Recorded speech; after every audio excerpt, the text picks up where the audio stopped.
नमस्कार, मैं सूरज आर्य। आज की इस वीडियो में हम कक्षा अष्टमी के विषय संस्कृत में अध्याय प्रथम का अध्ययन करेंगे। इस अध्याय में अनेक श्लोक उद्धृत किए गए हैं जो अनेक नीतिपरक पुस्तकों से यहाँ संग्रहित किए गए हैं। इस अध्याय का प्रथम श्लोक है, गुणा गुणजेषु गुणा भवन्ति ते निर्गुणं प्राप्य भवन्ति दोषा सुस्वादुतो या प्रभवन्ति नद्य समुद्रमासाद्य भवन्त्यपेया। कह रहे हैं गुणा गुणजेषु गुणा भवन्ति, श्रेष्ठ गुण अच्छे गुण गुणवान व्यक्तियों में होते हैं। ते निर्गुणम प्राप्य, लेकिन वही अच्छे गुण यदि निर्गुणता के संसर्ग में आते चले जाते हैं तो भवन्ति दोषा, वे सब अच्छे गुण हमेशा हमेशा के लिए दोष अर्थात वह निर्गुण बन जाते हैं, अवगुण में बदल जाते हैं। तो हमें अच्छे व्यक्तियों का संसर्ग करना चाहिए। इसी पंक्ति को समझाने के लिए कवि एक अच्छा उदाहरण अगले श्लोक की अगली पंक्ति में दे रहे हैं, सुस्वादुतोया प्रभवन्ति नद्य, कि जैसे कल कल बहती जो मधुर नदियां हैं, शीतल जल वाली जो नदियां हैं, मीठे जल वाली जो नदियां हैं, प्रभवन्ति नद्या, बहती हुई वे नदियां, समुद्रम आसाद्य, जब समुद्र में मिल जाती है, समुद्र में जाकर मिलन कर लेती है, भवन्त्य अपेया, तो वह पीने योग्य नहीं रह जाता उनका जल। क्यों? क्योंकि समुद्र का जल तो खारा है और उन नदियों का जल मीठा है, लेकिन वह नदियों का जल जब समुद्र मिल जाता है तो वह पीने योग्य नहीं रह जाता। इसलिए हमें भी, चाहे व्यक्ति कितना ही बड़ा क्यों नहीं हो समुद्र की तरह, लेकिन यदि वह अवगुणी है, यदि उसमें दोष हैं, तो हमें उनके साथ उठना बैठना नहीं चाहिए। हमें अच्छे लोगों के साथ, भले ही वह छोटा व्यक्ति हो लेकिन उसमें अच्छे गुण हो, तो हमें उसके साथ मित्रता रखनी चाहिए और श्रेष्ठ व्यक्तियों के साथ हमें मित्रता करनी चाहिए। अगले श्लोक में कह रहे हैं कवि, साहित्य संगीत कला विहीन साक्षात् पशुपुच्छ विषाणहीन तृणं न खादन्नपि जीवमानं तद्भागधेयं परमं पशूनां।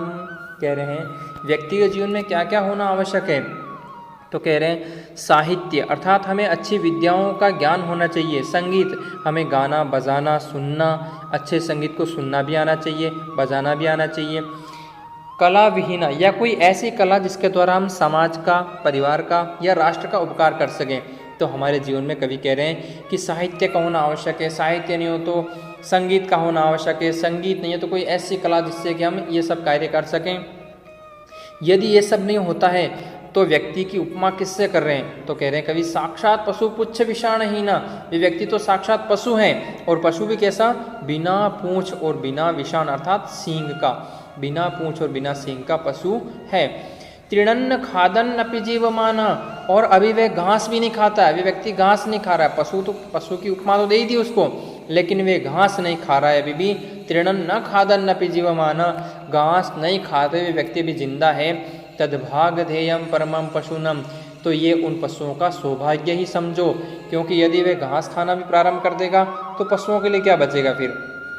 तो हमें भी अपने जीवन में, यदि इन जो कवि ने उपमा की है पशु की, यदि इस पशुत्व बस हमें ऊपर उठना है, यदि हमें अपने जीवन को उच्च बनाना है, तो हमारे जीवन में हमें अनेक विद्याओं को ग्रहण करना चाहिए, साहित्य को अध्ययन करना चाहिए, संगीत का हमें ज्ञान होना चाहिए, अनेक कलाओं को हमें सीखना चाहिए, जिससे कि हम अपने जीवन को सफल बना सकें। आइए अगला श्लोक पढ़ते हैं। लुब्धस्य नश्यति यशपि सुनश्य मैत्री नष्टा क्रियस्य कुलमर्थपरस्य धर्म विद्याफलं व्यसनिना कृपणस्य सौख्यं राज्यं प्रमत्त सचिवस्य नराधिपस्य। कह रहे हैं कि जो लोभी व्यक्ति होता है उसका क्या नष्ट हो जाता है, किस व्यक्ति के पास क्या नहीं रहता। इस श्लोक के अंदर कवि बताना चाह रहे हैं कि लोभी व्यक्ति का यश अर्थात उसकी कीर्ति, उसका सम्मान समाज में नष्ट होता चला जाता है। पिसुनस्य मैत्री, और जो व्यक्ति चुगली करता है, इधर की बातें उधर करके व्यक्तियों को लड़ाने का प्रयास करता है, उसकी मित्रता धीरे धीरे नष्ट होती चली जाती है। नष्टा क्रियस्य कुलमर्थ परस्य धर्म, और नष्ट अक्रियस्य, और जो अकर्मण्य व्यक्ति होता है, जो कार्य नहीं करता, उसका परिवार धीरे धीरे, उसका कुल, उसका वंश धीरे धीरे नष्ट होता चला जाता है। मर्थ परस्य धर्म, और यदि जो है व्यक्ति ज़्यादा धन का लोभ करता है, उसका धीरे धीरे धर्म नष्ट हो जाता है। विद्या फलम व्यसनिना कृपणस्य सौख्यम, और व्यसनी व्यक्ति की तो विद्या ही नष्ट होती चली जाती है, विद्या ही नष्ट हो जाती है। कृपणस्य सौख्यम, और कंजूस व्यक्ति का सुख नष्ट हो जाता है। राज्यम प्रमत्त सचिवस्य नराधिपस्य, अगली पंक्ति में कवि कह रहे हैं कि उस राष्ट्र के राजा नष्ट हो जाते हैं जिस राजा के मंत्री क्या हो, आलसी हो या कार्य नहीं करते हो। राज्यम प्रमत्त सचिवस्य नराधिपस्य, जिस राजा के मंत्री आलसी हो, कार्य न करते हो, उस राजा का राज्य धीरे धीरे नष्ट हो जाता है। आइए अगला श्लोक पढ़ते हैं। पीत्वा रसं तु कटुकं मधुरं समानं माधुर्यमेव जनयेन्मधुमक्षिकासौ सन्तस्तथैव समसज्जन दुर्जनानां श्रुत्वा वचः मधुरसोक्तरसं सृजन्ति। कह रहे हैं कि पीत्वा रसं तु कटुकं मधुरं समानम, मक्खी को आपने देखा होगा वे कड़वे रस का भी पान करती है और मधुर रस का भी पान करती है, लेकिन रचना किसकी करती है? माधुर्यमेव जनयन्, लेकिन रचना किसकी करती है? किसको उत्पन्न करती है? केवल शहद अर्थात मधुर गुण को ही वह हमेशा शयन करती है, मधुरता का यह हमेशा संचय करती है। ग्रहण तो दोनों चीज़ें करती है, कड़वा रस भी इकट्ठा करती है और मीठा रस भी इकट्ठा करती है, लेकिन अंत में उसका बनाती क्या है? शहद अर्थात मधुरता को उत्पन्न करती है। मधुमक्षिकासो, मक्खियाँ जो हैं मधुर रस को और कड़वे रस को ग्रहण करके अंत में क्या निर्माण करती है? केवल मधु अर्थात मीठा रस ही संचय करती है। उसी तरह से उसकी उपमा किससे करें? सज्जन से, कि सज्जन पुरुष भी जो हैं संतस तथा वो उसी तरह से श्रेष्ठ पुरुष सज्जन पुरुष भी समाज में सज्जन दुर्जना नाम, वे सज्जनों की बातें भी सुनते हैं, दुर्जनों की बातें भी सुनते हैं, लेकिन श्रुत्वा वचः, इन सब की वाणी सुनकर के, इन सब के वचन सुनकर के भी मधुर सूक्त रसम सृजंती, केवल क्या कौन सी बातें इकट्ठी करते हैं? किन बातों का सृजन करते हैं? उनमें से केवल अच्छी बातों का ही सृजन करते हैं, केवल अच्छी बातों को ही ग्रहण करते हैं। सुनते सब की लेकिन करते उनमें से श्रेष्ठ गुणों को ढूंढते हैं। तो हमें भी बातें अच्छी बुराई हो उनको अगर कोई कह रहा है तो सुन लेनी चाहिए, लेकिन ये कि हमें उनमें से अच्छाइयों को चुन करके अपने जीवन को अच्छे मार्ग की ओर अग्रसित करना चाहिए। आइए अगला श्लोक पढ़ते हैं।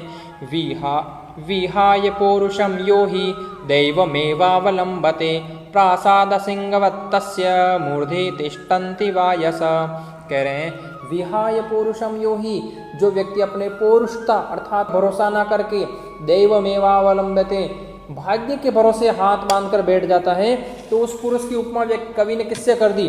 प्रासाद सिंहवत्तस्य। कह रहे हैं जैसे कोई महल के ऊपर या महल के बाहर कोई पत्थर का शेर बना रहता है, उस शेर पर तो कौवा भी आकर बैठ सकता है। तो उस व्यक्ति की हालत भी उसी तरह से हो जाती है कि वे अपने आप में चाहे कितना ही बड़ा बन जाए, उसकी कितनी महानता हो जाए, लेकिन उसकी हालत वैसी होती है जैसे पत्थर के शेर की, जिस पर कौवे भी विराजमान हो सकते हैं आकर के। तो हमें अपने भाग्य पर भरोसा नहीं, अपने कर्म पर भरोसा करना चाहिए, क्योंकि गीता में भगवान कृष्ण कहते हैं अर्जुन से, कर्मण्यवधिकारस्ते माँ फलेषु कदाचन, कि हे अर्जुन कर्म की इच्छा करो, फल की नहीं। आइए अगला श्लोक देखते हैं। पुष्पपत्र फलच्छाया मूलवल्कबदारुभि धन्यामहीरुहायेषां विमुखं यान्ति नार्थिना। कह रहे हैं पुष्प पत्र फल छाया मूलवल्कबदारुभि, कि वृक्ष हमें क्या क्या देता है? पुष्प देता है, पत्र अर्थात पत्ते देता है औषधि के लिए, फल हमें फल देता है आहार के लिए, छाया हमें छाया प्रदान करता है, मूल उसकी जड़ें हमें प्रदान करता है, अपनी जड़ें औषधि के लिए काम आती है। वल्कब दारू भी, और कुछ भी नहीं हो तो वे अपनी छाल अपनी औषधि के लिए या और किसी कार्य के लिए देता है, दारू भी, और अपनी लकड़ियाँ भी इस मनुष्य के लिए दान कर देता है। तो क्या क्या बताई कि पुष्प पत्र फल छाया और उसकी मूल अर्थात उसकी जड़ें और उसकी छाल और लकड़ियाँ, ये सब वृक्ष हमें प्रदान करता है। धन्यामही रूपा, धन्य है ऐसा वृक्ष जो अपने पास आए हुए याचक को कभी खाली नहीं जाने देता। तो हमें भी अपना जीवन को परोपकारी बनाना चाहिए। इस वृक्ष से हमें शिक्षा लेनी चाहिए, जो कि एक जगह निर्जीव होकर निर्जीव के समान एक जगह खड़ा है, उससे भी हमें शिक्षा मिल रही है कि हमें जरूरी नहीं है कि हम अपना धन संपत्ति दान करें, अपनी वाणी भी दान कर सकते हैं, अपना समय भी दान कर सकते हैं, अपना कर्म भी दान कर सकते हैं, और अपना किसी व्यक्ति का सहयोग करके भी अपना समय दान कर सकते हैं। तो हमें कुल मिला करके परोपकारी बनना चाहिए, इन वृक्षों की तरह हमें अपने जीवन को बनाना चाहिए। आइए अगले श्लोक में क्या कह रहे हैं, चिंतनीया ही विपदाम आदा वैव प्रतिक्रिया न कूपखननम युक्तम प्रदीप्ते वह्निना गृहे। कवि ने अंतिम श्लोक में बहुत अच्छी शिक्षा दी है कि चिंतनीया ही विपदाम आदा वैव प्रतिक्रिया न कूपखननम युक्तम प्रदीप्ते वह्निना गृहे। कह रहे हैं कि जब कोई विपत्ति हमारे पर आने वाली हो, चिंतनीय ही, उस पर पहले ही चिंतन कर लेना चाहिए, उसका उपाय पहले ही निकाल कर रख लेना चाहिए। आवादैव प्रतिक्रिया अर्थात उसका में जो है प्रतिकार करने की क्षमता पहले ही अर्जित कर लेनी चाहिए। न कूपखननम युक्तम, लेकिन प्रदीप्ते वह्निना गृहे, कह रहे हैं घर में आग लग जाए और फिर कुआं खोदें तो ये बात तो कतई उचित नहीं है। ये बात तो कहाँ से कहाँ तक भी ठीक नहीं है कि घर में आग लग गई है और फिर हम कहें कि जो है अब कुआं खोदेंगे और उस कुएं से पानी निकाल करके फिर आग बुझाएंगे। तो ये तो एक छोटा बालक भी जानता है कि घर में आग लग जाने के बाद कुआं खोदना और उस कुएं के पानी से फिर जो है आग बुझाना बिल्कुल असंभव सी बात है। तो हमें अपने जीवन में कोई भी विपदा जो हमें नज़र आने वाली हो भविष्य में, पहले ही उसका प्रतिकार हमें पहले से सोच लेना चाहिए। उसका कोई जो रोक सके उस ऐसी आपदा को, उसका उपाय पहले ही कर लेना चाहिए। कवि ने अगली पंक्ति में समझा दिया कि न कूपखननम युक्तम, ये कुआं खोदना उचित नहीं है। कब? जब वह्निना गृहे अर्थात घर में आग लग गई हो। धन्यवाद।